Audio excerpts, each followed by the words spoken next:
Mirëmbrëma gjithëve. Si jeni sot? Po të shkër energji! Si jeni sot? Jo, prap shumë e lodhur, po ju jap dhe një shans. Si jeni sot? Okej, më better. Mirë se erdhët në Startup Grind Tirana. Unë jam Anita Beraktari, jam sipërmarrëse dhe prej disa vitesh drejtoj chapterin e Startup Grind në Shqipëri. Është një event global që ka nisur para shumë vitesh në Silicon Valley, shumë thjesht nga disa miq që mblidheshin bashkë për të ndarë sfidat e përditshme të bizneseve të tyre. Dhe u pa që kjo ishte një nevojë shumë e madhe dhe që ishte një model që mund të replikojë, kështu që ata nisën që këtë model ta zhvillonin në qytetet ndryshme të botës dhe sot Shqipëria renditet në më shumë se 600 chapters në gjithë botën.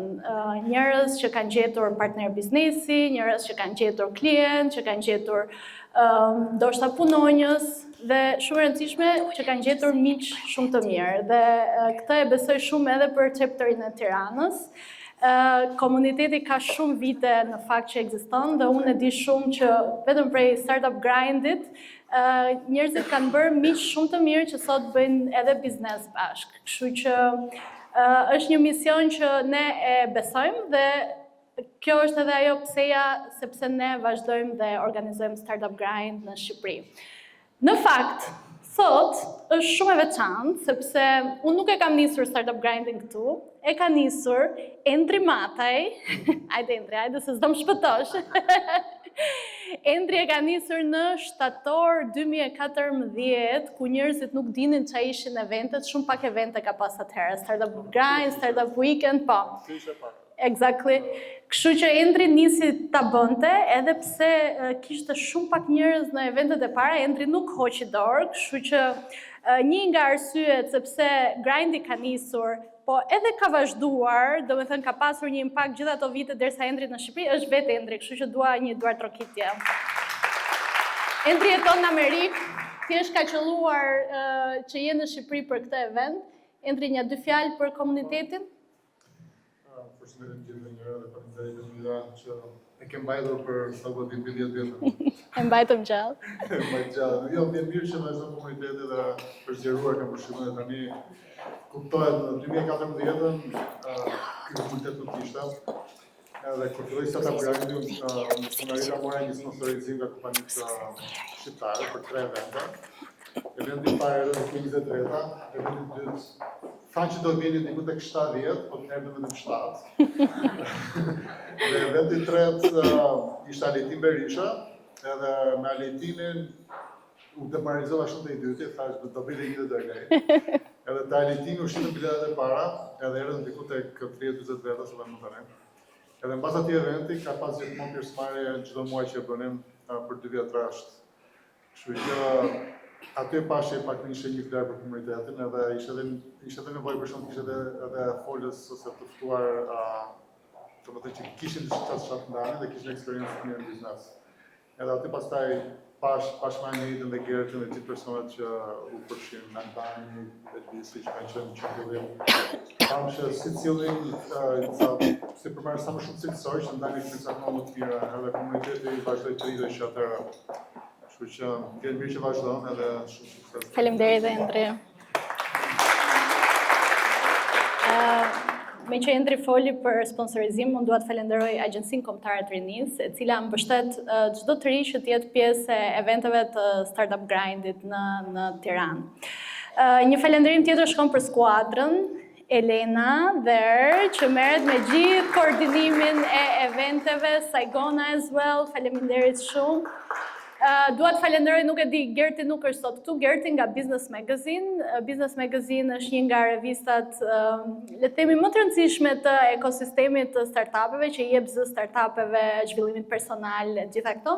Kështu që ka qenë edhe një promovim shumë i madh i Startup Grindit gjithë këto vite nëpërmjet Business Magazine, edhe Albanian Tech gjithashtu, 2 nisma që drejtohen nga Gerti Boshnjaku.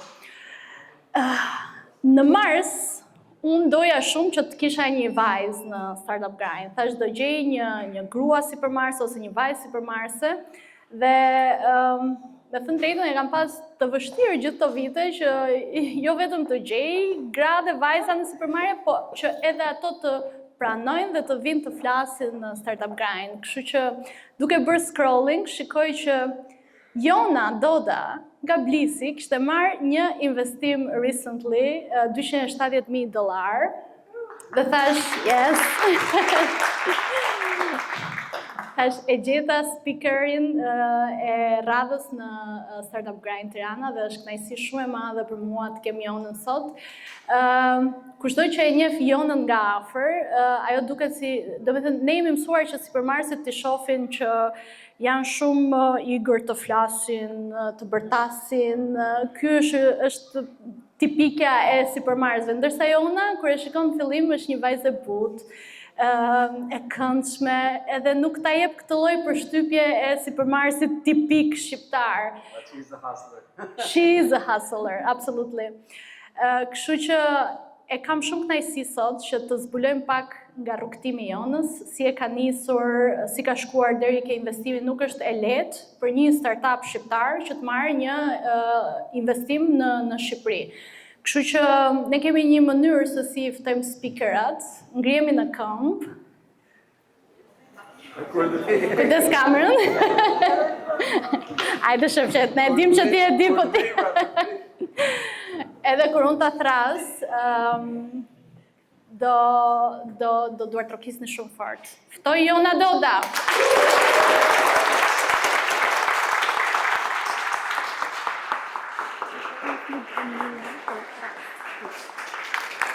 Okej, mund të uleni.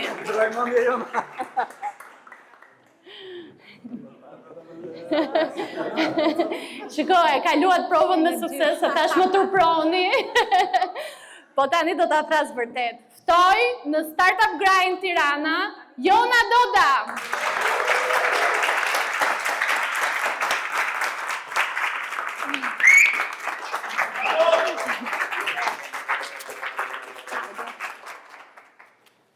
Jona, mirë se na erdhe. Mirë se u gjeta. Ta ndezi mikrofonin. Shumë faleminderit për ftesën dhe shumë faleminderit gjithëve që kanë ardhur sot. Është ditë e hënë. Di që hëna zakonisht është goxha busy, kështu që e vlerësoj shumë. Jona, vetëm hajde pak më përpara se i bie ajo e projektorit. Okej. Po. Ja se tregullon Albani. Shumë urime për investimin, for scaling your startup as well. Faleminderit. Unë i nis grindet me një pyetje që e kam shumë qejf, sepse ne i shohim supermarketet nëpër intervista, flasim për sipërmarrjen, për veten, po nuk shkojnë aq shumë thellësisht sa mund të shkojmë shumë brapa në kohë, siç është fëmijëria, familja jote, a vjen nga familje sipërmarrësish, apo ti je ajo që ke bërë revolucionin në familje. Mund të më flasësh pak çfarë ëndrash ke pasur në fëmijëri? Po, patjetër. Unë jam rritur në Durrës, kam qenë gjithmonë shumë e lidhur me detin dhe jam rritur në një familje sipërmarrësish. Babai im është shembulli tipik i sipërmarrësit shqiptar që emigroi jashtë Shqipërisë, mori goxha eksperiencë atje dhe më pas u kthye në Shqipëri për të hapur sipërmarrjen e tij.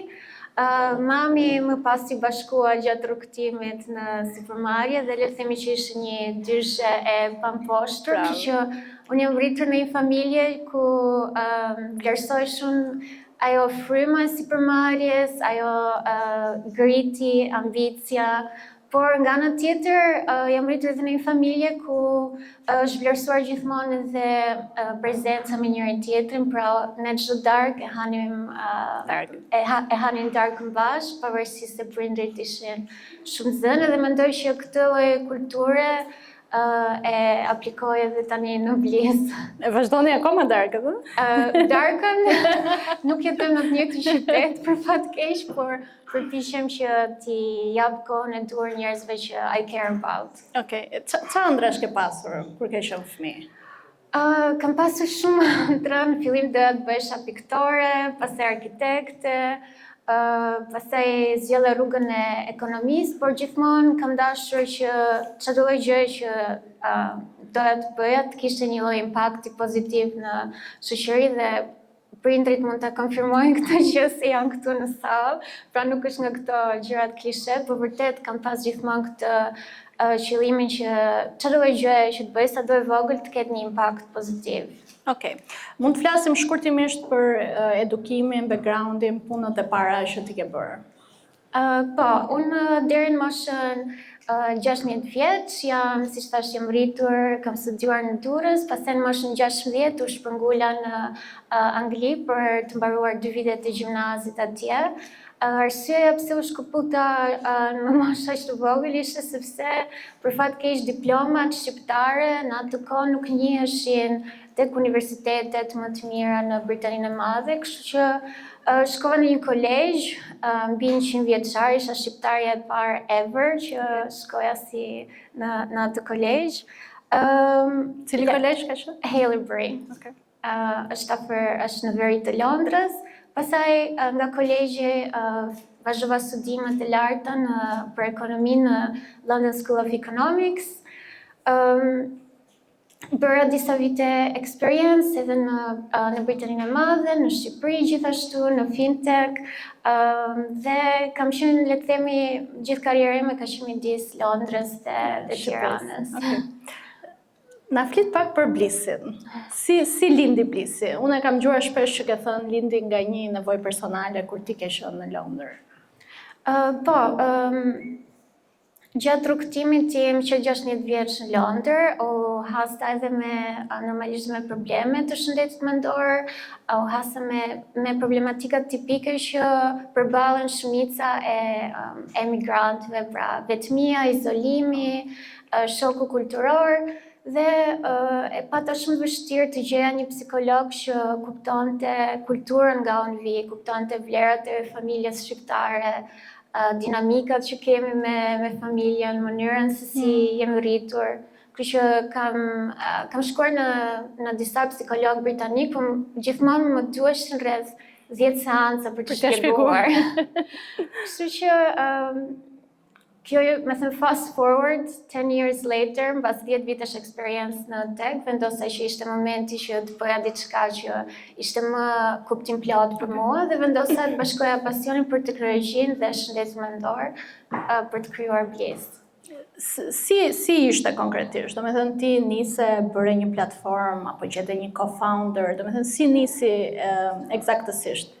Këtu edhe për të rinj që kanë një ide dhe nuk din nga t'ja nisin. Kisha goxha kohë që doja të bëja diçka timen, me thënë të drejtën, edhe kishte rreth një vit që kisha lënë punën time të fundit në Londër dhe punoja si fractional CMO, pra ofroja shërbime CMO part-time për startupet teknologjike, por prapë nuk ndihesha shumë e përmbushur. Dhe thjesht vendosa një ditë që nuk mund të harxoj më kohë thjesht duke menduar, por do bëj diçka për këtë, kështu që fillova me ato hapat tradicional që ndjek një startup, me research, me intervista, fillova të punoja për brandin e kompanisë, kam dhe Kristin këtu, një shkoleg që më kam ndihmuar me brandin e Blissit. Dhe pastaj fillua me një waitlist për të matur interesin e njerëzve dhe kështu. Kur e kuptove që kjo nuk ishte thjesht një side hustle, do të thënë ishte një biznes real që ti mund bëje lek dhe mund të zgjidhje një problem real njerëzve të cilët kishin të njëjtin problematik që ti kishe në Londër? Me thënë drejtën që fillim nuk e kam konsideruar si një side hustle, mbase nuk e din që është gabim apo jo, por unë lash çdo gjë në momentin që nisa Blissin dhe nuk e kisha parashikuar aq mirë kostot financiare që ka një startup. Kështu që erdhi dhe mbas një disa muajsh kalova një periudhë vështirë financiare se I ran out of my life savings basically. Por që gjithmonë që në fillim kam qenë shumë e bindur që kjo, më thënë, do jetë një biznes mirëfillt, nuk do ishte asnjëherë një side hustle për mua. Me sa para e ke filluar biznesin? Ke pas ti një co-founder që ishte complementary skills, që kishte complementary skills nga ty? Në fillim e nisa vetëm, pastaj më pas rreth 2-3 muaj pas të kisha bërë researchin për ide, një waitlist, branding, u bashkova me një co-founder që që ndodhet në Gjermani, do dashëm të ishte këtu sepse ka qenë një rol shumë i rëndësishëm në hapat e parë të Blisit. Por tani jam sërish solo founder. Ajo ishte ajo tech part? Ajo ishte tech part, të mbuloja pjesën e biznesit, po. Okej. Qa nuk shkoj mes ju të dyja, do me thënë, se dua të prek pak të pjesën e co-founders. Sa rëndësishme është të gjesh atë co-founderin që ti ke kimi biznesi? Është shumë e rëndësishme dhe ka shumë njerëz që e krahasojnë marrëdhënien midis co-founders si një martesë, do harxhosh jashtëzakonisht shumë kohë me atë personin, do ndash basically në rastin tim ishte një mision shumë i rëndësishëm, misioni më i rëndësishëm në jetën time këto vite është Blisi, kështu që është shumë e rëndësishme që dhe partneri jot në biznes ndahet një të mision. Me thënë drejtën e nuk u ndam për arsye banale, apo nuk është që u zoom për diçka, thjesht kuptuam që ishim në faza të ndryshme të jetës, për mua like the biggest priority ishte Bliss dhe ka njerëz tjerë që kanë prioritetet tjera në jetë. Por gjithsesi jam timase shumë mirënjohëse dhe mbajmë një marrëdhënie të mirë edhe sot. Ndoshta për të dhënë një këshill kur dikush kërkon një founder, se dikush mund të ketë business skills dhe gjithmonë do duhet kjo pjesa e tekut ose vetë teku do kërkoj other skills që të jenë komplementare. Do të thënë, kjo gjetja e këtij partnerit është shumë e vështirë, nuk ka një formulë, një nga arsyet kryesore pse startupët dështojnë janë pikërisht këto co-founder breakups. Por do thoja që normalisht gjithmonë duhet gjesh një co-founder që komplementon aftësitë tua. Në rastin tim unë kisha një person teknik, duke qenë se unë mbuloj anën e biznesit. Dhe është shumë e rëndësishme që edhe ta keni qejf atë personin, pra do harxhoni aq shumë kohë me atë, kështu që është e rëndësishme që edhe to enjoy the time that you spend with them për te hard skills. Okej. Me që jemi te njerëzit, sa veta janë në skuadrën e Blissit sot? Atëherë ne jemi prapë një skuadër shumë e vogël, jam unë, kemi një tech lead, gjithashtu kemi Arildën që është our clinical director, dhe së fundmi kemi punësuar edhe diko që do të na ndihmojë me growth campaigns. Okej, dhe je ti që e drejton skuadrën, right? Po. Okej, cilat janë ato vlera që janë të tuat, po që për ty është shumë e rëndësishme që ti ketë edhe kompania, stafi të cilin punëson? Më e rëndësishme për mua është dëshira për të mësuar, pra gjithmonë mundohem që të bashkoj në skuadër njerëz që janë të etur për të mësuar, për të parë impaktin e punës së tyre. Në jona këto se është bërë shumë e vështirë. Diçka tjetër shumë e rëndësishme është që të jenë njerëz me ego të ulët, pra normalisht ta kenë ambicien e lartë, por të jenë humble, sepse ka shumë raste ku ego e lartë prish të gjithë kulturën e skuadrës.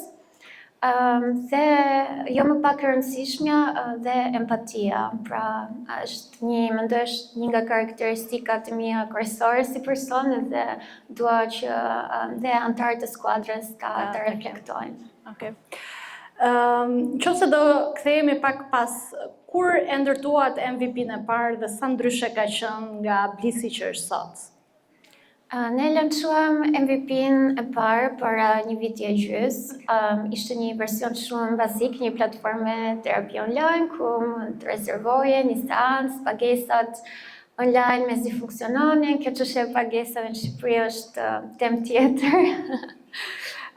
Kishim shumë pak psikolog në platformë, por do thoj që ishte, nuk do thoj që ishte si nata me ditën me platformën që është tani, pra që në fillim mendoj se platforma ishte goxha solide, por tani le të themi që e kemi scale, e kemi shkallëzuar. Mental health është shumë sensitive, si fush. Si arritet ti që të ndërtoje besim tek userat, besim tek psikologët që e përdorin, në mënyrë që të kisha ato userat e parë që edhe ti vetë merrje feedbackun e duhur? Është vërtet edhe në sektorin e shëndetit mendor kërkon pak kohë ajo ngritja e besimit.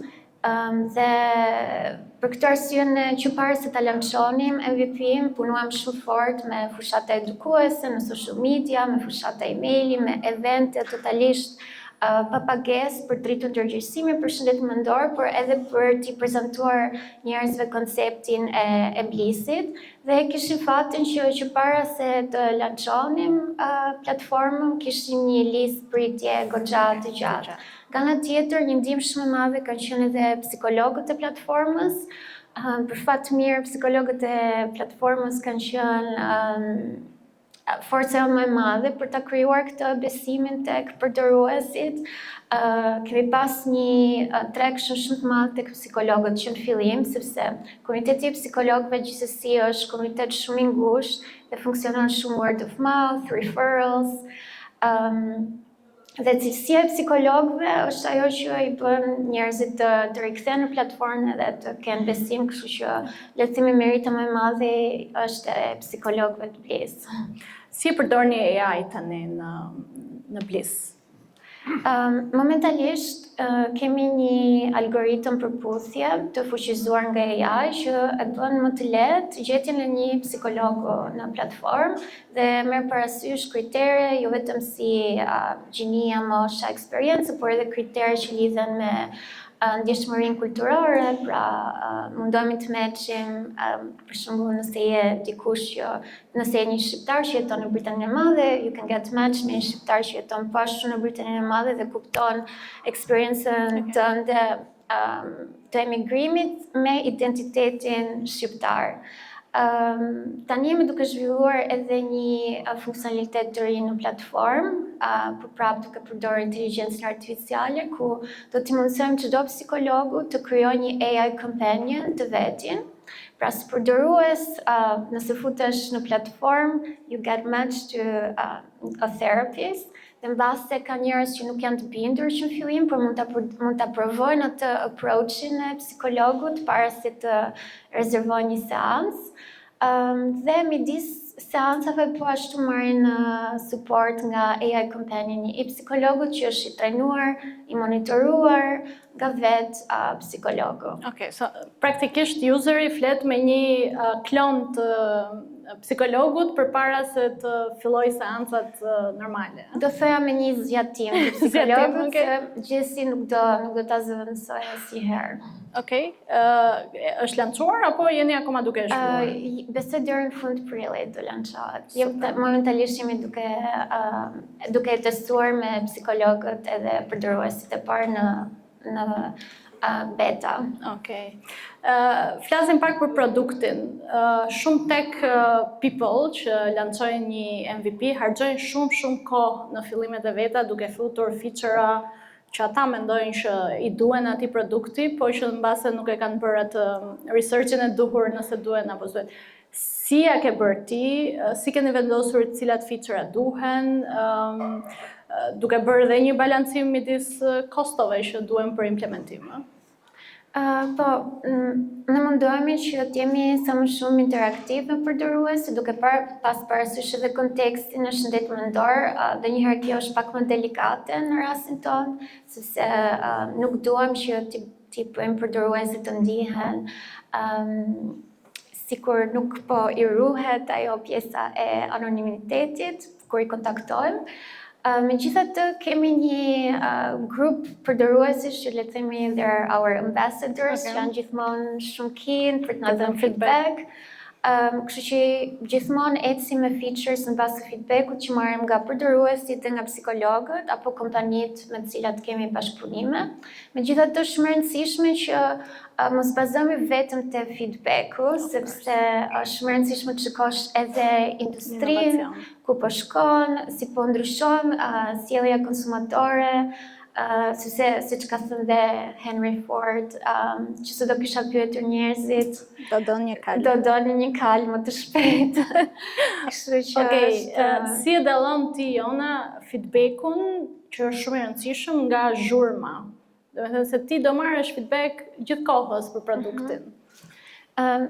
me thënë drejtën, kështu sidomos tani me prezantimin AI, edhe implementimi i feedbackut të përdoruesve është bërë shumë i shpejtë. Shumë kollaj të shtosh features të reja, ti iterosh, ti validosh nëse bëjmë punë apo jo, dhe pastaj ti heqësh ose ti të vazhdosh të mbash në platformë, kështu që këtë ndjekim pak a Çka ka shumë. qenë një feature që e integruat me gjithë dashurim, po nuk funksionoi? Është një feature që kur I kërkonin përdoruesve të klikonin, me dhe mbasi mbaronin seancën, mund të klikonin complete session për të konfirmuar mbarimin e sesionit. Kjo u bë që në fillim më shumë për të parë, për të monitoruar për shumë edhe nëse kishte ndonjë psikolog që nuk shfaqej në seancë, por është diçka që nuk përdoret fare. Okej.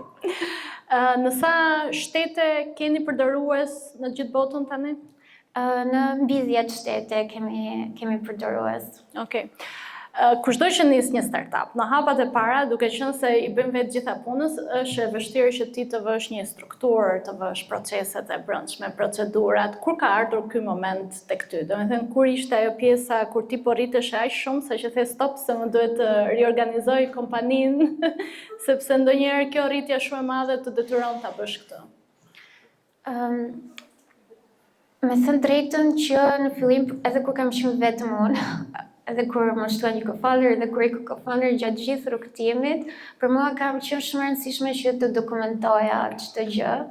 Edhe është goxha painful për mua se nuk jam tip që I kam shumë qef këto proceset, por nga eksperienca e punuarit në tech startups më përpara kam kuptuar shumë mirë rëndësinë e ngritjes të këtij themeli të dokumentacionit, Për të folur konkretisht, për shembull, nëse një I ri e ka nisur një startup, çfarë dokumentash konkret, çfarë procesesh konkret ai mund të bëjë që e ndihmojë që në fillim për startupin? Duke nisur edhe me diçka super thjeshtë si një project management board, një Notion është falas, ka shumë tools të tjera që mund të përdoren, duke nisur edhe me një gjë super thjeshtë si kjo. Okej. Cili ka qenë një vendim shumë I vështirë që të dashur të marrësh gjatë këtij një viti e gjysmë që kur është lancuar Blisi?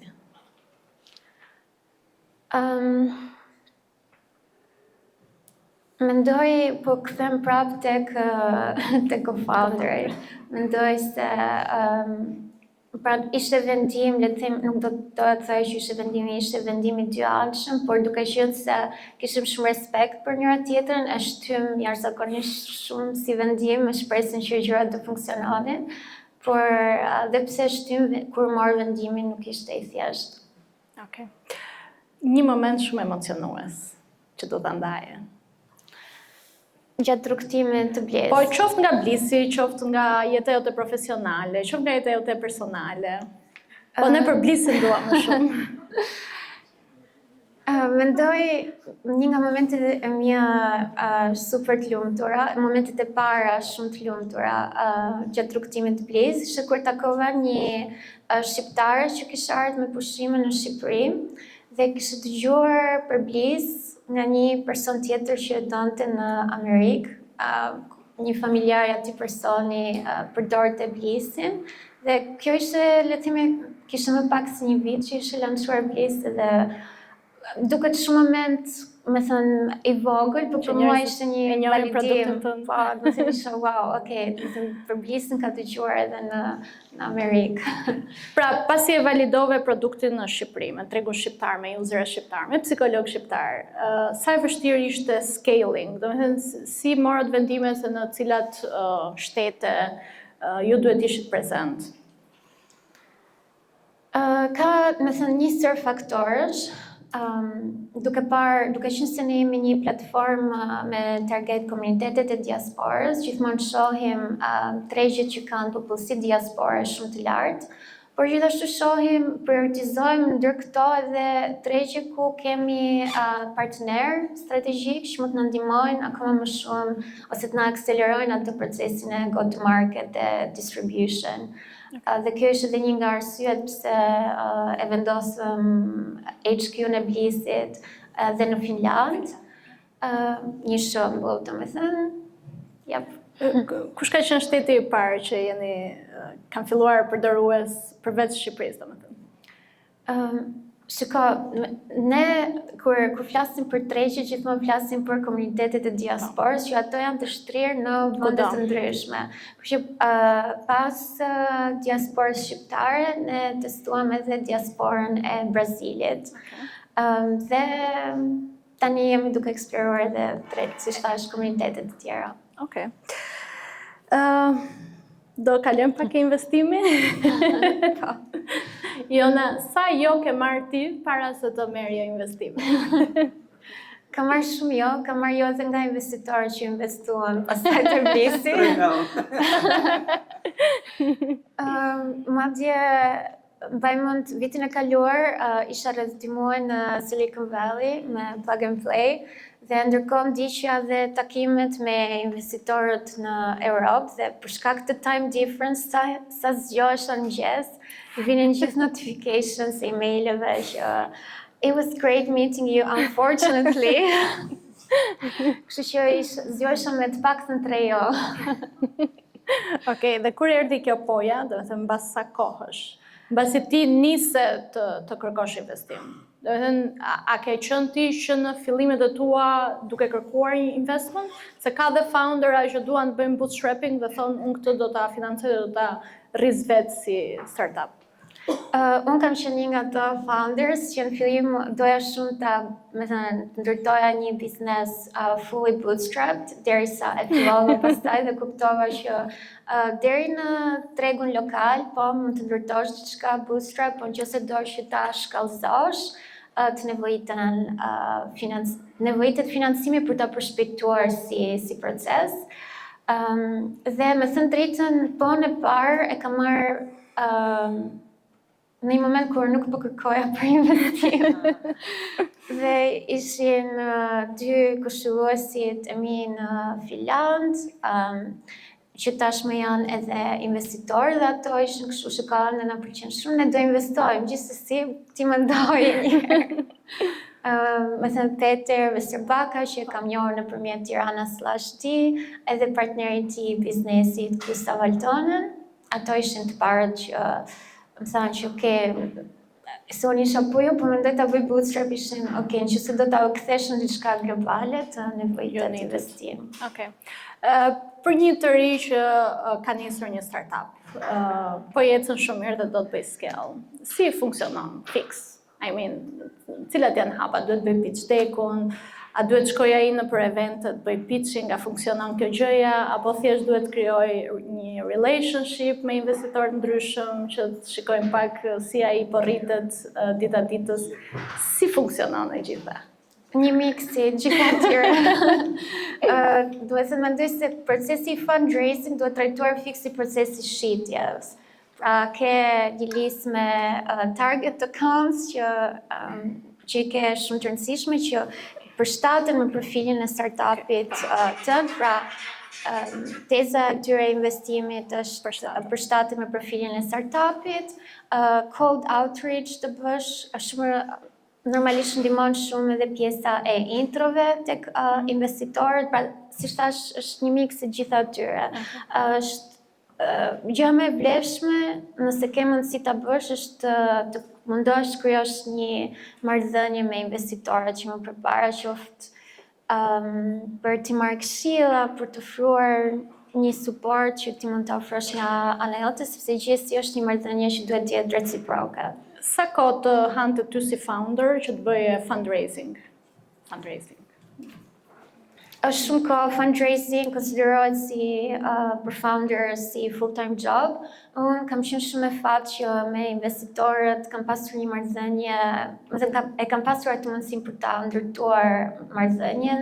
Me rastin e Finance Love VC, kisha marrëdhënie me Kusta, Valtonin dhe Peterin. Me rastin e Kerecu Forum, kisha Ravikun që ka luajtur një rol kyç në fundraising të Bliss. Dhe pastaj me Plug and Play, po ashtu kisha një marrëdhënie se ishim pjesë e akseleratorit. Kështu le të themi në fund ditës, ai investimi në krijimin e marrëdhënieve është ajo që solli më shumë ROI. Sa kohë zgjati due diligence? Do të thënë si ishte gjithë procesi? Varet shumë nga faza e startupit, duke qenë se ne jemi early stage, pre-seed, pjesa e due diligence nuk zgjat shumë, por varet edhe nga founder, pra nëse ke gjërat gati, ke një data room gati, ke gjitha materialet gati, nuk ka pse të zgjasë shumë. Çfarë duhet të ketë gati një startup për due diligence? Në fazën pre-seed, ose në fazën e një roundit parë investimi, e një angel round, shumë rëndësishme që të ketë, obviously më rëndësishme një pitch deck, një data room është gjithashtu goxha helpful, por në këtë fazë nuk është që konsiderohet e domosdoshme.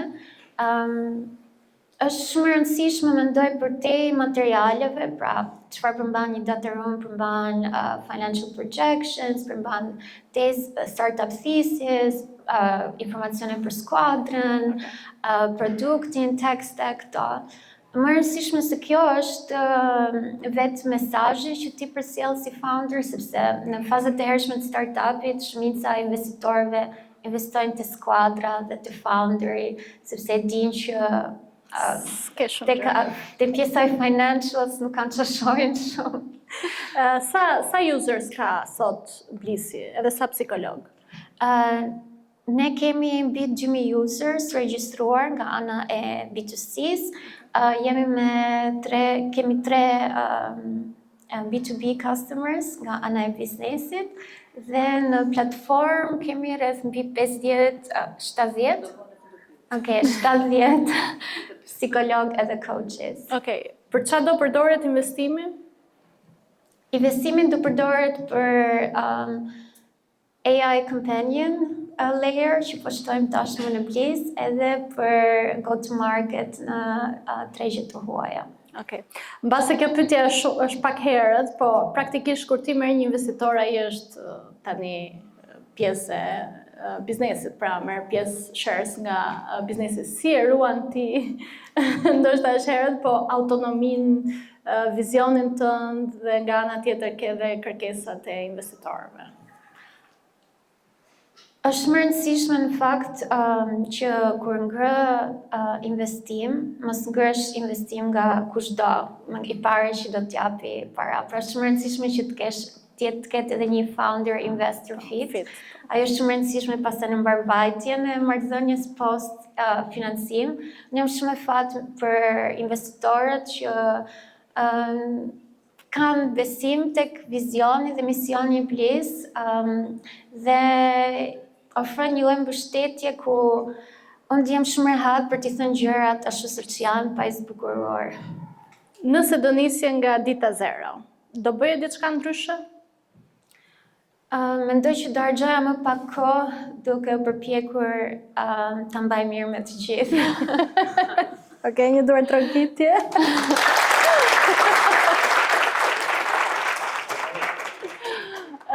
Përveç mbajtjes mirë me të gjithë, cilat janë disa gabime që especially first time founders bëjnë hapat e parë?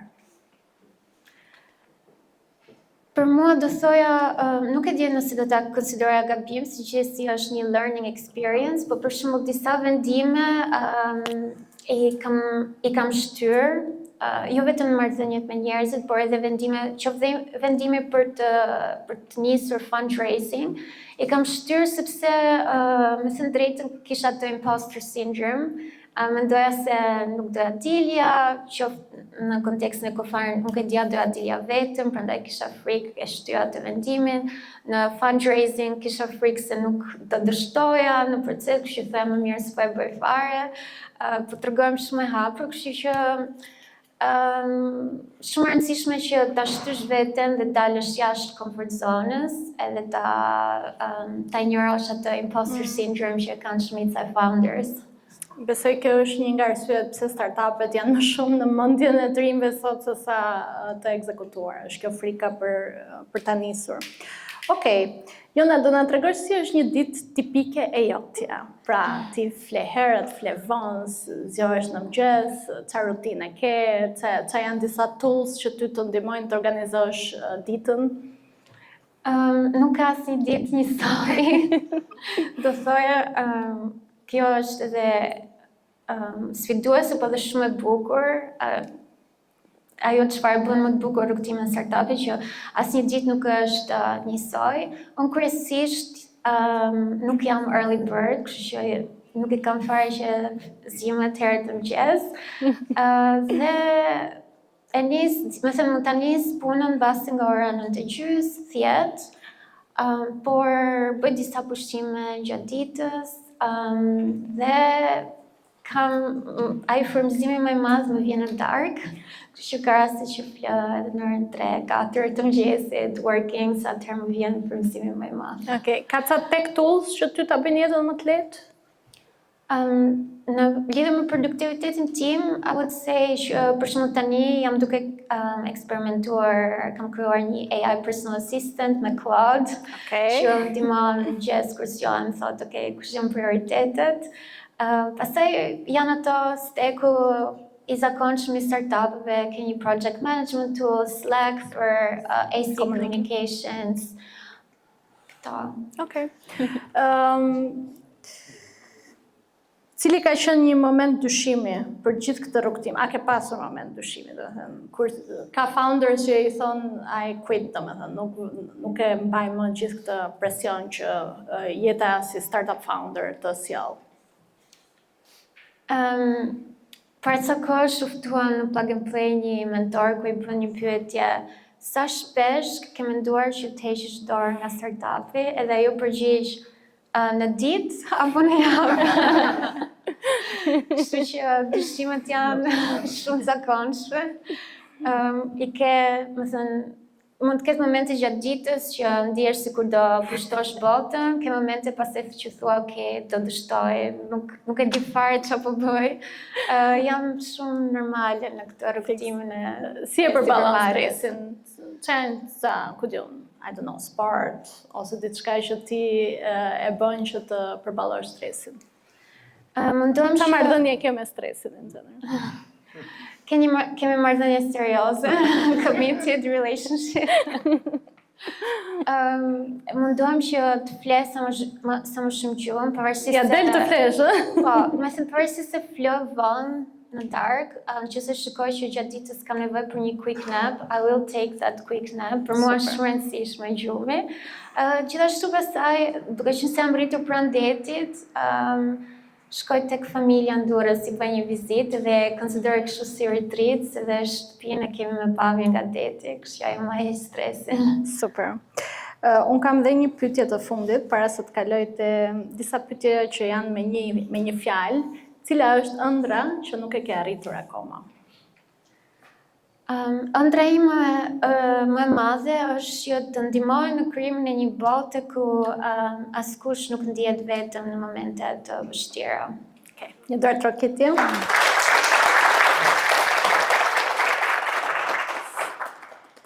Okej, intervista quhet One Word, pra ti do përgjigjesh vetëm me një fjalë. Super. Një fjalë që të kujton fëmijërinë. Deti. Një fjalë që përshkruan familjen. Mbështetje. Një fjalë që të jep ndjesinë e shtëpisë kudo që ti je. Dielli. Një fjalë që përkufizon dashurinë për ty. Jetika. Një fjalë që të mban grounded. Kjo është e vështirë. Mund ta kalojmë. Okej, Një fjalë që të tromb. Ego. Një fjalë që të ka shëruar. Terapia. Një fjalë që të sjell paqe. Natyra. Një fjalë që përfaqëson balancën.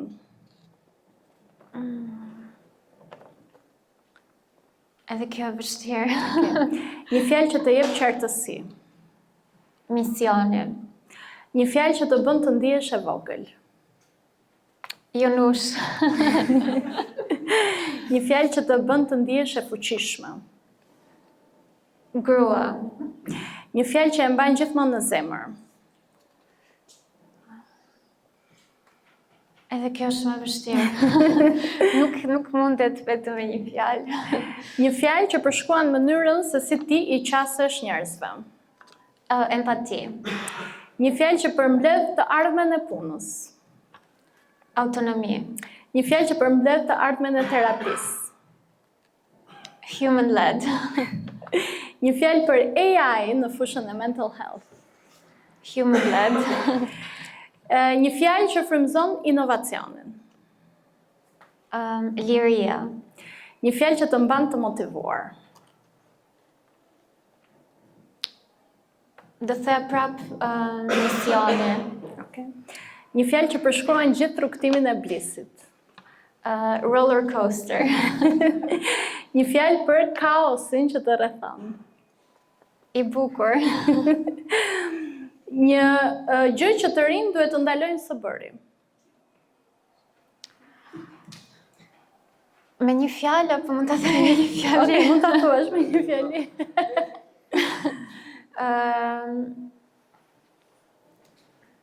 Do e lidh prapë me atë që thash më parë, që do të që do doja mos ta kisha bërë në fillimet e mia, pra mos të shpenzoj shumë kohë duke menduar do t'i pëlqejnë të gjithëve. Një gjë që të rinj duhet të fillojnë të bëjnë. Të dalin më shumë jashtë comfort zonës. Një fjalë për Jonën sot. Forca. Nëse zemra jote do thoshte një fjalë sot për botën, cila do ishte?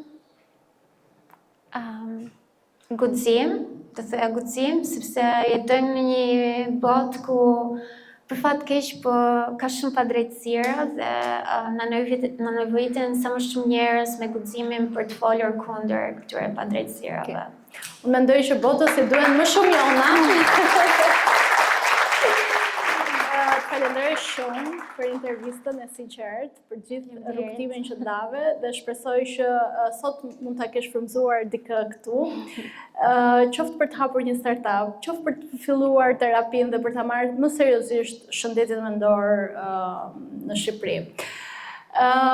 Unë dua t'ju lë juve mikrofonin, kushdo që ka pyetje, Jona është e hapur, kështu që Elena, faleminderit. Okay. Usual suspect. Okay. Urime Jona, I lumtur që kam mbështetur me lezimin tënde. Faleminderit. Edhe pas të refuzimeve, asnjëherë mos hiqni dorë, domethënë mbajtjes raportit pak, se unë jam në kohë që ka qenë një raport që e kam deri diku ku një pjesë mentoringe dhe pastaj gradualisht derisa ndryshoi risk profile për fut ndoj pyetëve startup në vetë. Për të qenë super sinqert, ka qenë të shtysë rami deri diku bashkë me Peterin që let's join forces dhe bëjmë mbështetjen, sepse është një nga vertikalet komunitete, kështu që ka qenë besimi plot te Jona dhe sigurisht bashkëinvestitor në këtë pjesë, urinë për gjitha.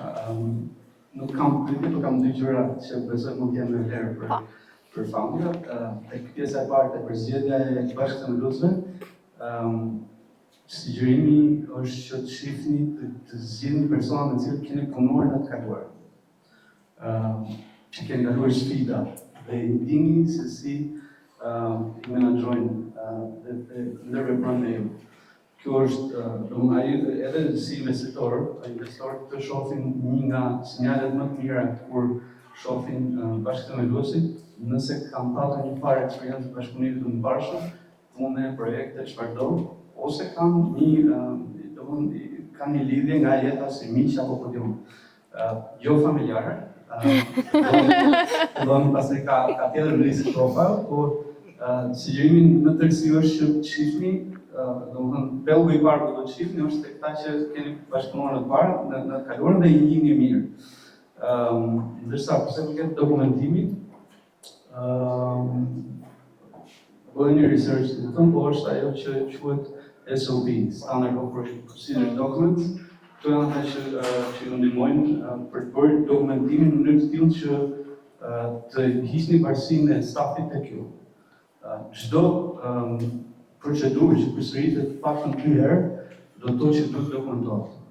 Pra, nëse ka diçka, një proces i cili do përsëritet 2 herë, dokumentoni dhe mënyra si e kuptoni këtë gjë është edhe te ajo që nëse një anëtar i stafit ju vjen dhe ju pyet, do të thotë që mungon te dokumentimi kjo gjë. Pra, aty ky është sinjali i parë që duhet kape dhe fillon bëhet procesi dokumentimit. Si fillim do bëhet nga themeluesit, po pastaj realisht secili punonjës do të bëjë SOP-t e veta për sa i përket pozicionit që ka në detyrën e vet. Kjo është SOP, Standard Operating Procedures. Këto është një të dështë. Faleminderit.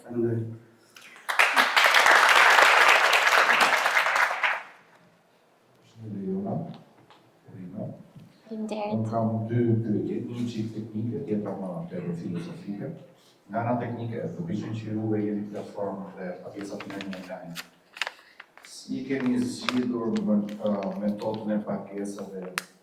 Përpiqen jeni kompani shqiptare apo jeni të regjistruar diku që ta keni më të lehtë për kostot e transaksionit? Domethënë si meqense jeni duke futur në tregje të reja, doja më shumë një pyetje teknike. Kurse filozofia është në qoftë se AI-ja e shikoni si mbështetje. Kur do e shikoni ndonjëherë të ardhmen të afërt ose të mesme si kërcënim ndaj modelit të biznesit që mund të zëvendësojë. Totalisht po zëvendëson shumë profesione, mund të zëvendësojë të profesione. Nëse marrësh. Patjetër. Lidhur me pagesat, ne kur në fillim e nisëm me POK-un për pagesat online në Shqipëri dhe me PayPal-in. Pra kishim këto 2 mjete pagese. Tani duke qenë se kemi HQ-n të regjistruar në Finland, i procesojmë të gjitha nëpërmjet Stripe-it. Lidhur me pyetjen filozofike. Pyetja ishte nëse mendoj AI si kërcënim të më Nëse për momentin është mbështetje që jetë. Po. Ka ndonjë të ardhme të afërt ose të mesme ku mund të kthehet në kërcënim për zëvendësimin e profesionit të psikologut? Ne po luftojmë që pikërisht për këtë gjë. Sjellja konsumentore ka ndryshuar shumë 2 vitet e fundit. Top use case of ChatGPT është therapy dhe companionship. Po për fat keq gjithë këto toolsa AI nuk janë ndërtuar për të ofruar mbështetje të shëndetit mendor, sepse nevojiten profesionistët nga mbrapa këtyre toolsave që të ofrohet një shërbim etik edhe i sigurt. Kështu që ne besojmë në një të ardhme ku shërbimi do jetë hibrid, pra do jetë extensioni i terapistit, coachit, psikologut, do jetë extensioni që do jetë nëpërmjet AI, por gjithmonë do ketë atë human touch.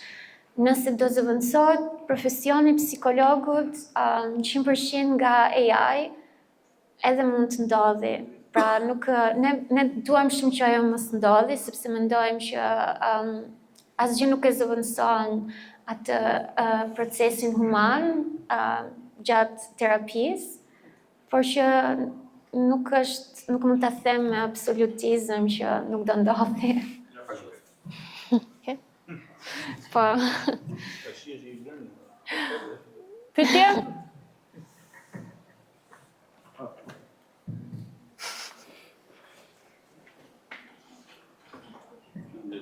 Përgëzimin më naime. Faleminderit.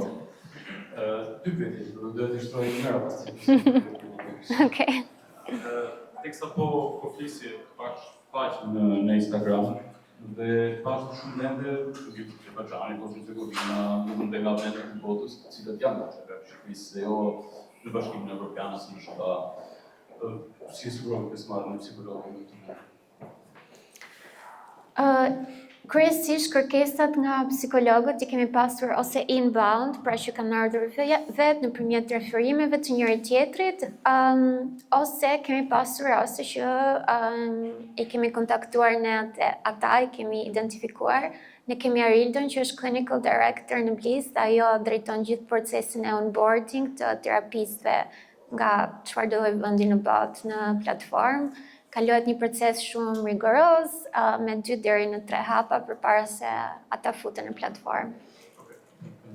Dhe dyta, dhe një ndër gjëra që u fol shumë për themelues, për bashkë themeluesit për financimet, dhe përmendje diçka me 2 këshilltar.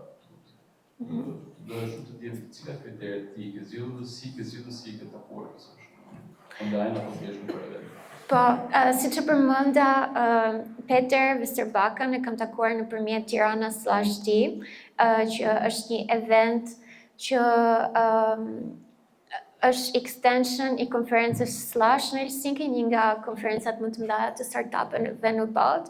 Dhe organizuesit e Tirana/D, Solon Peterin, që është founder I Slashit në Helsinki, dhe ish founder I Rovio Entertainment, njihet për lojën Angry Birds. Kështu atë takova në Tiranë gjatë konferencës Tirana/D. U vendosëm kontakt me një herë, pasi unë shkova në Slash në Helsinki për konferencën, e takova prapë. Ai më prezantoi me një partner, me një kompani partner me të cilët lidhem bashkëpunim. Dhe gjatë procesit të negocimit me atë kompaninë ku do t'i shisnim produktin ton, ata kërkuan që domethënë t'i ulim çmimin dhe unë I thash, okay, do ulim çmimin nëse unë bëj minimalisht një takim çdo muaj me Peterin dhe Kustan. Kështu që ashtu I futa pak si me zor këshillues në tek Blissi. Por që pas të ndërtuam një marrëdhënie jashtëzakonisht shumë të mirë edhe nga ato, siç thashë, mora pon kur nuk po e kërkoja. Okay. Pyetje? Unë që kemi përshëndetje, Laura Melina. Kam nevojë të shih një këshill prej tejet për me fillu një startup. Atëherë. Unë kam dëshirë me fillu një startup, edhe vazhdimisht kam kanë pjesë aktiviteteve që janë organizuar me dhënë grante për startupe. Edhe idetë janë fantastike. Unë dëshiroj që me fillu një startup në Shqipëri. Për me fillu një startup në Shqipëri, duhen disa dhëna për targetin edhe për ndryshimin e sjelljes konsumatorit. Të shtit, ku mundem u drejtuar për marrë të dhëna, jam pak e paçon. Varet çfarë të dhënash po kërkon, pra nëse janë të dhëna që janë lehtësisht aksesueshme online, tani AI tools janë përmirësuar aq shumë se mund të bëj një research shumë të thellë për target audiencën tënde. Mund të marrësh dhënat nga fix target audienca jote nëpërmjet surveys, intervistave. Ekzistojnë tools si Pollfish, për shembull, nëse nuk njeh njëri që është pjesë e target audiencës tënde, Pollfish të lejon që të krijosh pyetësor dhe ato e merren me distribution të pyetësorit tek target audienca jote, ti vendos të gjitha kriteret që dëshiron. Si ka emrin njëna? Si ka? Pollfish. Po tani besoj ka pafund me AI. Po në Shqipëri konkretisht, më thënë varet, mund të lidhesh dhe me Instatin, që se do të kesh statistika specifike. Po zgjetë do bësh assessment, s'ke qa bën. Je Elena. Unë jam Elena, unë kam një background në psikologji, IT. Pyetja jeme është sa vështirë ka në shpërimin e udhëzimit psikologjve, sepse e di që duhet të ketë një bashkëpunim. Nuk kemi bashkëpunim me urdhrin e psikologëve. Se ne lidhemi direkt me psikologët, ato e marrin licencën nga urdhri i psikologët, por ne nuk na lidh asgjë në mënyrë direkte me urdhrin. Mendoja që mund të kishte diçka ligjore nga ana tyre që do të ishte Marketplace nga ana e tyre. Ato Ne s'ka kam pasur informacion më të para, sepse unë jam shkëputur po. Ato merren vetëm me pjesën e licencimit të profesionistëve dhe licencat e urdhrit janë diçka që ne janë një nga gjërat që ne kontrollojmë para se një psikolog futet në platformë. Patjetër. Kam një koment në një pyetje. Komenti është që duhet të përgëzoj publikisht, sepse të bësh një startup është skip më vete, por të bësh një startup në fushën shëndetit mendor që në Shqipëri. Ekzistencën edhe jo në xhep tashmë, por sidomos për marrjen e shërbimit dhe jo vetëm për pjesën e investimit, është shumë kështu bravo. Dhe kjo vjen vetëm si pasojë të vizionit për vitin, por edhe dashurisë që ke për vit. Shumë e shoh për ditë. Pyetja ime është që në mesin e këtyre personave, nëse ka persona që duan të bëjnë terapi për shembull, çfarë do i thoje, çfarë do gjeni në pjesë? Sell it. Se nuk i përgjigjesh ti kësaj pyetje.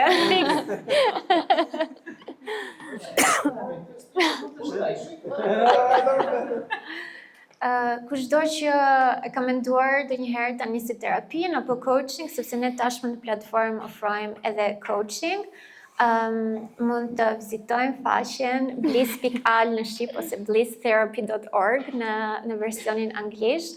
Aty mund të shikoni të gjithë profesionistët që kemi në platformë, janë të publikuar, çmimet janë transparente.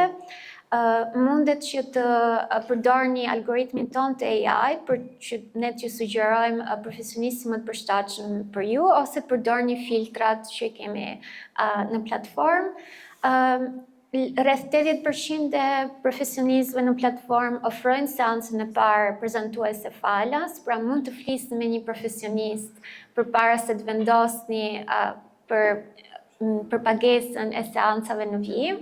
Gjithashtu është funksionaliteti i chatit që ju lejon të kontaktoni psikologët në çdo moment për çfarë do lloj pyetje që keni, dhe së shpejti do keni dhe aksesin në AI, siç e përmenda më parë.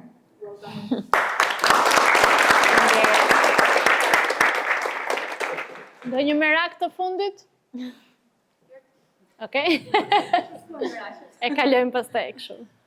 Të përcoj shumë për gjithë shka ke arritur edhe është inspiruese veçanërisht kur shikojmë si përmarrësit e reja, gra, emra, vajza të reja si ty. Shumë faleminderit. Ka rezervuar në mua disa pika dhe më pëlqen që mbrapa kësaj me gjitha ka një histori të vërtetë, pra lidhet me historinë tënde të jetës, dhe mendoj që kjo është ajo çfarë bën edhe më të veçantë. Gjithashtu pyetja ime është tek vizioni. Ky është fillimi, Bliss. Vizioni jot dhe misioni, nësa kuptova që njerëzit mos ndihen vetëm kurdo që kanë momente të vështira. Ka diçka më tek për tek kësaj që është në vizionin tënd, tani që Blissi në mënyrë po zgjerohet që është për te atyre që ndahet deri tani? Po, vizioni jonë është që t'jemi infrastruktura globale për shërbimet e shëndetit mendor për komunitetet e nënshërbyera si ato të diasporës. Pra, pika kryesore e platformës tonë është ndjeshmëria kulturore. Janë rreth 800 milion njerëz në botë që jetojnë jashtë vendit të origjinës ose kanë prindrit që janë emigrantë. Dhe këta 800 milion njerëz, kur kanë nevojë të kërkojnë ndihmë për shëndetin mendor, janë totalisht të lënë mënjanë, sepse shumica e shërbimeve janë shumë western centric apo US centric. Kështu që kjo është vizioni jonë, që ti shërbejmë 800 milion njerëzve në botë që vinë nga backgrounde kulturalisht të ndryshme. Faleminderit. Përshëndetje. Që përgjithore dhe që vërojë suksese dhe të ndryshme. Kisha të pyetje. E para, si keni gjeneruar ju, ose si keni ftuar në platformë user në parë, pra përdurueshët e parë. Dhe e dyta, e di që është e fakt edukat të pyesësh për të ardhurat, por do të pyesë edhe për monetizimin. Nuk jam personalisht në platformë, thjesht si funksionon monetizimi i platformës. Po, patjetër. Përdoruesit e parë, si që përmenda, ne që parë se ta lançonim platformën, krijuam branding, krijuam rrjetet sociale, krijuam një landing page me një listë pritje ku njerëzit mund të regjistronin interesin fillestar dhe punuam shumë me fushata edukuese, qoftë në nivel online, qoftë në nivel eventesh. Kështu që në momentin kur lançuam platformën, kishim përdorues që e kishin regjistruar interesin më përpara, pra kishin punuar pak më herët në ndërtimin e besimit të tyre. Landing page, si janë njohur njerëzit në landing page. Marketingu që pjesë, po thjesht në mënyrë. Okej, atëherë. She's a marketer. Ja, për këtu mund të flas gjithë ditën. Duke qenë se investuam shumë edhe në, siç thash, në fushata edukuese, disa për këtyre fushatave ishin në formën e artikujve, blogut, dhe u forcuam shumë dhe nga pjesa e SEOs, pra na vinte shumë trafik në waitlist në mënyrë organike. Gjithashtu në mediat sociale, pra punuam me fushata edukuese, qoftë organike, qoftë edhe të paguara me buxhete shumë simbolike sa për të shtuar komunitetin. Dhe pastaj këtë komunitet e mbanim të angazhuar gjatë procesit të ndërtimit të platformës me fushata emaili, me i ftonin në për webinars apo evente. Kjo pak a shumë me një buxhet shumë simbolik. Lutem. Tjetër për monetizim. Po, monetizimi. Atëherë, modeli jonë i biznesit është momentalisht, ne marrim një përqindje për çdo seancë që zhvillohet në platformën Bliss. Në B2C, pastaj në B2B, normalisht është pak a shumë funksionon njësoj, por personi, do të thënë nuk është persona i që paguan, është kompania. Përshëndetje. Urime për startupin. Unë kisha një pyetje që bashkëpunësi e bëri pak më parë dhe jemi pjesë u përgjigj, por doja më shumë të dija çfarë platformash përdorni për promovimin e Blissit për të gjetur klient ose përdorës të rinj. Dhe çfarë funksionon më shumë. Pra, nëse janë platforma rrjete sociale, cila nga këto është më efektive, më funksionale ose platforma tjera. Pra, cila është më efektive për gjeneruar përdorus të rinj dhe klient të rinj? Është një mix, sepse për të gjeneruar klient të rinj në short term, normalisht gjithë njerëzit shkojnë tek fushatat e paid ads, dhe fushatat e reklamimit. Por nuk mund të varësh gjatë gjithë kohës me paid ads. Prandaj është shumë e rëndësishme që në fillim të investosh në çfarë quajmë ne top of the funnel, në fushata awareness, fushata ndërgjegjësimi, që ndihmojnë njerëzit ta njohin më shumë brandin tënd, në mënyrë që në termin of gjatë mos kesh nevojë të varesh totalisht vetëm nga fushata ku hedh para. Për sa i përket mediave sociale, ne përdorim Instagram dhe TikTok për B2C, për individët fundor, ndërsa LinkedIn-in e përdorim kryesisht për kompanitë. Së fundmi jam përpjekur që të investoj pak më shumë dhe te brandi im personal, duke postuar hedhur më shumë postime në LinkedIn, pavarësisht se nuk ndjem fare rehat duke bërë atë gjë. Por që duhet bërë dhe e kam parë efektin që ka, qoftë në outreach-in kur i bëj klientëve B2B, por qoftë edhe nga kërkesat që kam marrë inbound nga leads potencial. Pastaj përket toolsave, në fillim, me thënë kur e kemi nisur Blissin para një viti e gjys, toolsat AI nuk është që kishin avancuar aq shumë sa janë sot, por ka pafund toolsa që mund të ndihmojnë ti automatizosh këto proceset shumë lehtë, qoftë në krijimin e fushatave, gjenerimin e aseteve vizuale, në analitik. Mund të lëm një takim dhe të tregoj të gjitha. Po investitorëve i ke pasur newsletters? Ke pas një listë që ishte newsletter dedikuar për investitor? Duhet ta kisha pasur, por jo, nuk e kisha një të rregullt. updates are coming now. Sepse kam takuar një investitore edhe tha, po më fut tha në listën tënde të investitorëve. And I was like, what's that? Tha, shumë mirë tha të kesh një newsletter që ti jep update investitorëve që ke target. Po, këtë gjë nuk e kam bërë gjatë procesit fundraising, ose në sakt ndonjëherë kam bërë sikur kam newsletter dhe ja kam çuar vetëm 1-2 investitorëve që doja t'i përditësoja. Por tani kemi një newsletter. Nëse mund të shtoj diçka. Për të dyja gjërat, do të fillojmë ato më të hershme. Për mënyrën se si do të rrisin te klienta varet gjithmonë nga faza ku jeni dhe varet kujt klienti shërben. Sepse B2C është ndryshe nga B2B, B2G, pra shërbeni klientëve të tjerë, shërbeni bizneseve, shërbeni qeverive, ka gjithmonë dhe mënyra se si arrin janë ndryshme, por në hapin e parë, strategjia që unë kam vënë re qoftë nga çka kam folur me gjithë founders deri tani apo edhe vetë në të kaluar, strategjia që është më efektive është të ndërtoni komunitet përpara se sa të ndërtoni kompani dhe produkt. Rreth problemin që po zgjidh. Që do të ndërtoj një grup në WhatsApp, ndërtoj ka edhe platforma online që mund ndërtosh komunitete, por rreth problemit. Nëse nuk arrini të thithni njerëz në komunitet rreth atij problemi, do të thotë që problemi ndoshta nuk është i madh sa duhet, ose ju nuk po përdorni strategjinë e duhur. Nuk po komunikoni saktë të tjerë, pra do ta filloni me patjetër komunitetin dhe në momentin që keni pastaj waitlistin, do komunitetin gradualisht do kaloni në waitlist dhe me radhë dhe gjithmonë në fillim nuk duhet të tentoni paid, pra fushallet të paguara, sepse puna e parë gjithmonë është që të mbyllni problemet që keni në produkt. Është shumë e rëndësishme kjo gjë, është një problematikë që unë e quaj leaky bucket, që është një kovë me vrimë dhe sado ujë ti hidhni brenda, nëse s'keni mbyllur vrimat, gjithë do i. Pra, gjithë kapitali që do shpenzoni për klienta me pagesë, do vinë, do ta provojnë, do ikin. Dhe këta klienta që ikin është shumë fish me vështirë për t'i rikthyer prapë.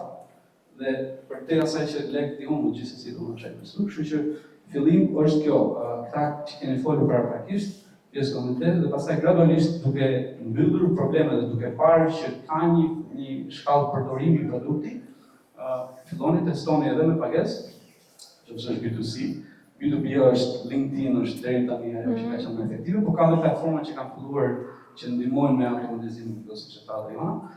Një ndër to që është ka dalë më së fundmi dhe po e shoh që po ka një farë zhurme, quhet Monaco, por kërkojnë buxhete të caktuara, kështu që derisa të arrijnë në atë pikë, duhet të bëni këto gjëra paraprake që edhe kur të filloni të bëni fushatat, është mirë që t'i bëni vetë si fillim për të kuptuar koston për klient që do fuzi platformë dhe pastaj të shihni se sa do mund të gjeneroni nga ky klient që do keni futur platformë. Ajo quhet customer acquisition cost edhe lifetime value. Pra kjo është e rëndësishme që ta monitoroni për të ndërtuar profilin që ja vlen pastaj që të merrni investim për ta hedhur në fushata për të rritur apo nuk ja vlen. Kështu më radh, por gjithmonë varet nga faza ku jeni, tipi klienti që jeni.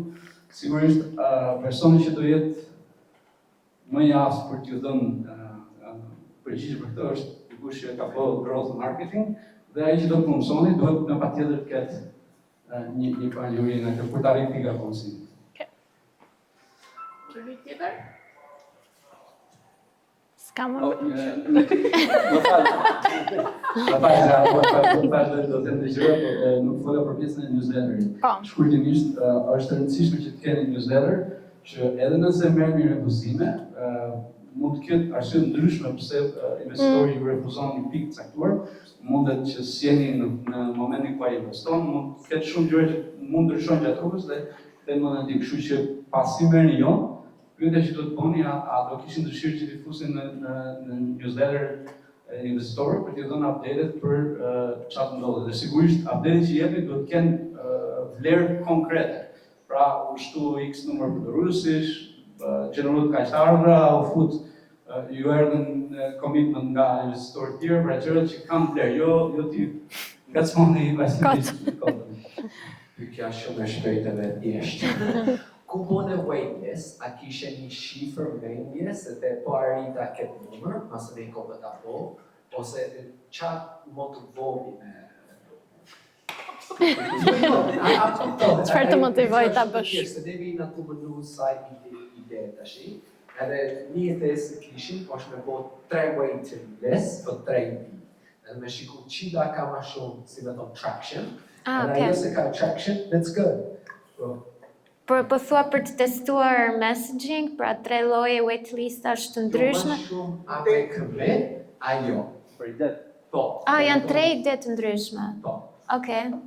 Dhe kush ishte Qida jo fytyrë? dhe me commit, se po more... Waiting Po list. kishin, po kishin një këto dhe se pyetja ishte thjesht. A t'jep gjithmonë mesazhin e dur waiting listi? Jo, a ke pasur një gjë të tillë ti që ke pasur 3 ide ose 2-3 ide apo jo? Sa veta I kishe në user list, sa synoje para se ta lançoje? English, let's go English. Okay. Se di që e ke shqipen. Okay. Pyetja është edhe anglisht në shqiptar. A ka një threshold? Do you have a number in mind that you essentially said, if I reach this, I'm going to commit to this idea or not? Or were you always going to do it no matter what? You will do it. It's validated. Thank you.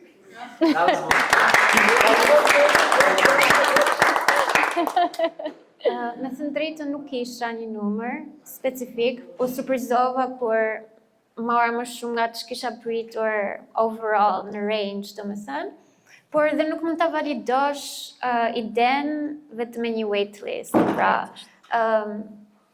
sado njerëz të kisha të regjistruar në waitlist, mund të provoja të merja feedback nga ajo gjëja që po tentoja të bëja dhe pastaj është shiko ajo pjesa e validimit është një proces që zgjat gjithmonë. Mund të validosh MVP-n, por pastaj do shtosh features të reja, mund të bësh pivot, gjithmonë do kesh nevojë për validim nga klientët. Do të ftojmë në Startup Grind. Next time do jesh.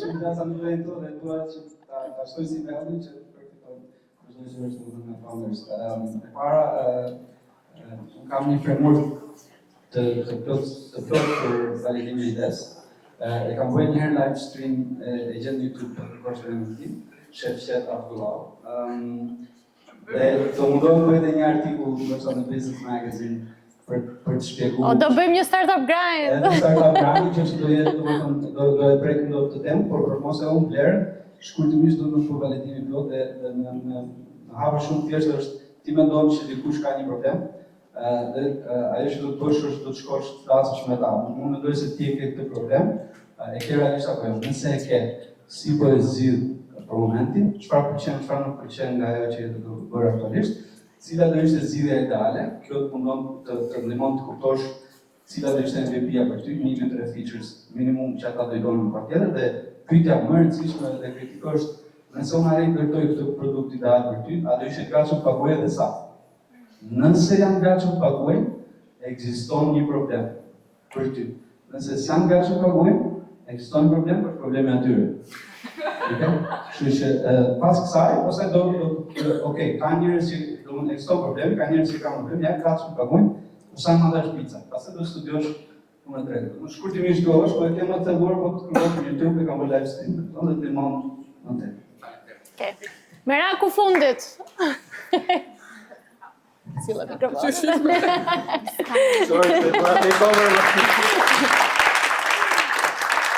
Po, ju e dini që our next speaker do jetë Shefsheti, po, Jonat, falenderoj shumë. 2 gjëra para se të më hikni. E para, rëndësia që ka networking, pra pasi të mbaroni, nuk është nevojë të zhdukeni direkt, ne kemi një rule që nëse s'keni njohur 5 veta sot, quajeni të dështuar dhe mos harroni të bëheni follow në LinkedIn. Shkëmbini numrat se pastaj prap do humbisni. Dhe tjetra, ku e kam Alban Siprin. Alban Sipri që na bën fotot dhe videot nga Sipri Gift që janë dhurata të personalizuara. Alban!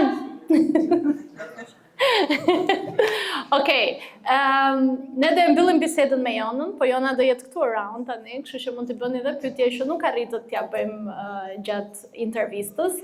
Dua ta falenderoj shumë, edhe do çojmë në këmbë dhe do duar trokasim ashtu siç e pritëm në fillim.